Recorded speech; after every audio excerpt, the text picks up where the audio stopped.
We just made a life-changing decision and we didn't see it coming. Honestly, it's proof that God has been working behind the scenes this whole time. But to understand why this matters, you need to know where we started. Buenas tardes, mis amigos, y bendiciones para todos ustedes. Good afternoon, my friends, and blessings to you all.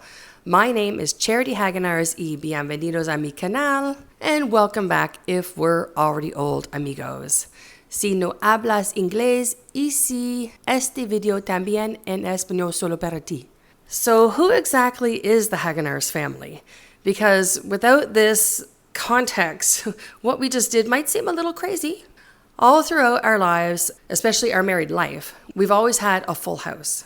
We've taken in students, foster children, friends, even complete strangers who needed help. In fact, the only time that GJ and I ever lived alone was for a week in 2006 and a couple of the months in the summer of 2008. Since then, there has always been someone else living with us. And honestly, we wouldn't have it any other way. We've hosted people from all over the world: China, Japan, Indonesia, Colombia, Spain, Germany, Switzerland, Taiwan, Thailand, Rwanda, South Korea, Brazil, Yemen, Morocco, Slovakia, Saudi Arabia, the Philippines, and Canada. I may have forgotten a few countries, actually. I'm not positive. Our neighbors used to call our house the United Nations. And they weren't wrong. At one point, we had 6 kids under 5 years old living in our home. Six kids. It was crazy. My parents used to call it the zoo or the funny farm. But for us, it just felt like love. It felt like purpose. We've taken in families going through hard times, a mom with her toddler and a mom with her 4 boys and friends who had nowhere else to go, even someone who was living in his car. This is just who we are. And when we moved to El Salvador, we came with big plans. We thought maybe we'd start an orphanage. Then we thought maybe a business, something sustainable. We wouldn't need to have donations. Something that could employ young people aging out of the orphanage system, especially the young mothers who need both work and childcare. Because sometimes all people need is a real opportunity. But one thing we've learned is this: we don't need to know the full plan. We just need to be open when God puts something in front of us. Last year, GJ and I started volunteering at our kids' public school. We were teaching English on Saturdays. And at the beginning, there were over 40 students, and that is how we both ended up teaching because there were so many children. We had to divide the class. But over time, that number got smaller and smaller until eventually I was left with just 6 kids. And I really got to know them. On the last day of class, I brought gifts for each of them. But 2 boys weren't there that day. Their grandmother, Maria, usually brought them every week without fail. So I messaged her and said I'd like to bring the gifts over to her home for the boys. Maria was the caregiver to a man who was 102 years old, almost 103. We had a great conversation and stayed for quite a while. Me and my friend Stan did. And at Christmas, we returned to bring the boys some Christmas presents and also some food baskets for Maria. Her 2 grandsons are first cousins, not brothers. One has no legal parents, and one has parents who live in the United States. So Maria really is the primary caregiver, and her daughter in the USA does provide some support. And then last week, Maria messaged me again, asking me when I'm going to start to teach English this year. I was feeling a bit overcommitted. I wasn't sure I was going to teach English this year. But she told me that the man she worked for had passed away. She lost her job, and she needed somewhere to live by December this year. That night, I messaged GJ. There's an 8-hour time difference between us now, so I sent him everything and told him I was going to pray about a plan. And I asked him what he thought. His response, when I woke up in the morning, it said, absolutely.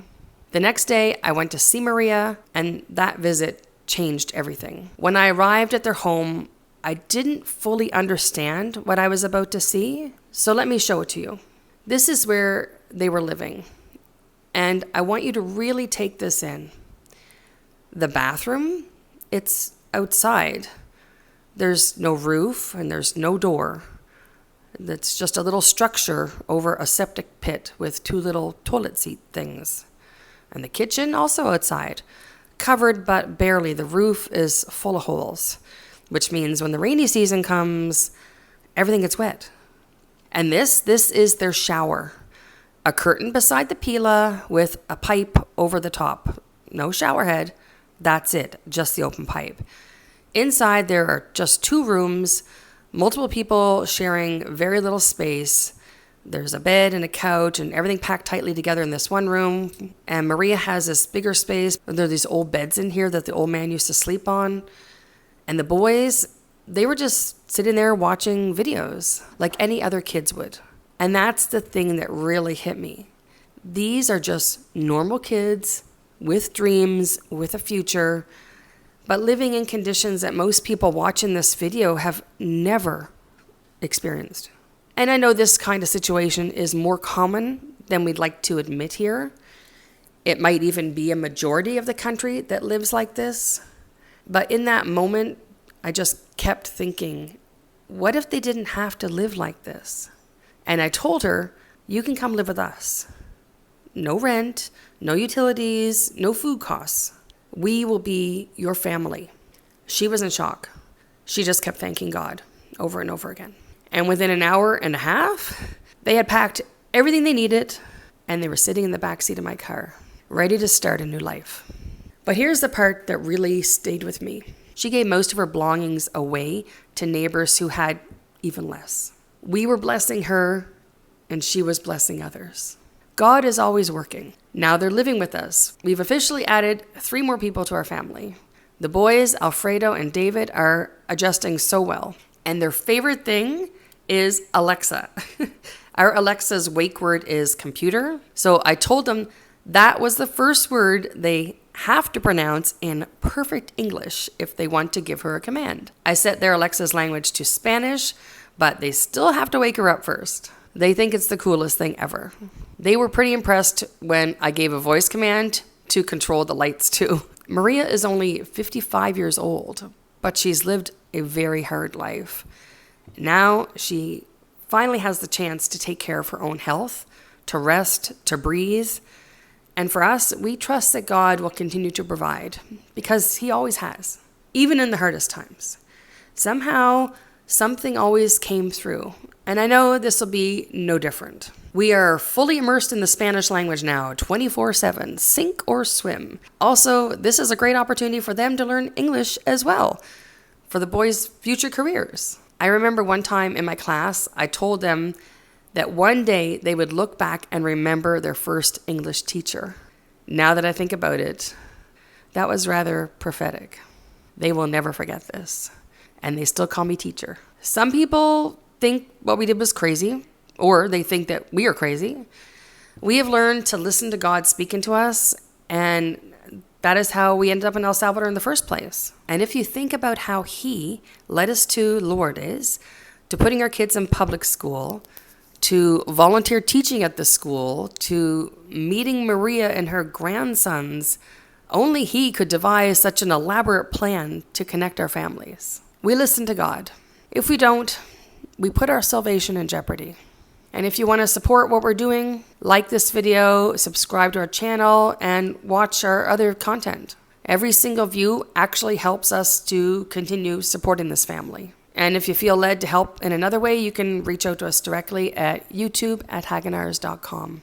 We appreciate you more than you know. And if you want to know more about El Salvador and are interested in joining our WhatsApp group, please email me your WhatsApp number at youtube@haganars.com or join us on our Monday call at 7 p.m. El Salvador time. Just see the description for the Google Meets link below. See you in the next one. Tenemos una sorpresa para estos niños. We have a surprise for the We boys. have a surprise for these young men over here. Would you like to come out and see? ¿Quieren venir ¿Afuera? para recibirla? También quiero que... It's muy bueno. No es una gran cosa, pero creo que sí les va a servir para algo. Porque es algo que tal vez ustedes necesitan a su edad. Algo que pueden usar. Este no es algo... No voy a decir que es algo grandioso, pero sí. Esta es mi esposa, Karen. Y mi nombre es Antonio. ¿Cómo se llama? Alfredo. Alfred.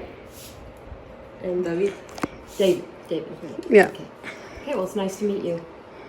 How we say in Spanish? Gusto de conocerlos. Mucho gusto. Mucho gusto. Yeah. Y ella, ¿quién es ella? María del Carmen Fernández. María del Carmen. Mucho gusto. ¿Usted la ha amado o qué? Yo soy la abuela. Ah, usted es la abuela de ellos. Sí, yo soy la abuela. Ah, qué bien. Sí, muchas gracias, muy amable. Entonces, pasen por acá, por favor. Vamos a ver qué es lo que tenemos por acá. Gracias, muy amable. Only in Spanish, whatever you just said in Spanish. Oh, no, they don't know what's going on. No, I did not tell them anything. Oh, okay. So, quelle surprise in French. Como lo dije. Nuevo bicicletas. El color y el tamaño, pues yo no sé si ese será el tamaño que ustedes usan, pero sí, creo que posiblemente les sirva para algo, porque ustedes necesitan algo para moverse de un lugar a otro. Yo no sé para qué la pueden necesitar, pero sí, espero que le den uso. Y esta es la 26 para el niño más grande. Muchas gracias, señor.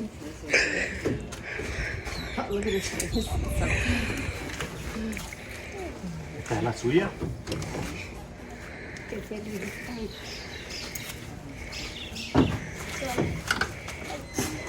They'll grow into it. That'll last a long time. Esta otra. This is, yeah, there was 24 and 28. We couldn't find anything else. That's all everybody had. Yeah. We went to at least 3 different places. Oh, sí. We went to Yo creo que Gracias, dígame. es el tamaño que necesitan. You can put the seat down. Yeah. Puede poner al asiento, puede bajar el asiento, ahí alguien le puede dar una mano con ellos. Y si no, pues Yeah, you can make that seat go down so it'll go a little bit lower. Yeah. But I think he'll fit on that. Yeah. It's Does big that? enough for them. Yeah, that one goes in a couple more inches. Yeah. Yeah. Este asiento se And puede I bajar. think they. Need Yeah, a well, s- this one is up all the way, I think. Yeah. I need a screwdriver or something. Bajarla un poco. Que lo baje por lo menos una. ¿Y esa luz? Eso no es luz, es solamente un reflector. Es como el que tiene acá atrás. Para que cuando ande de noche, pues que lo vean.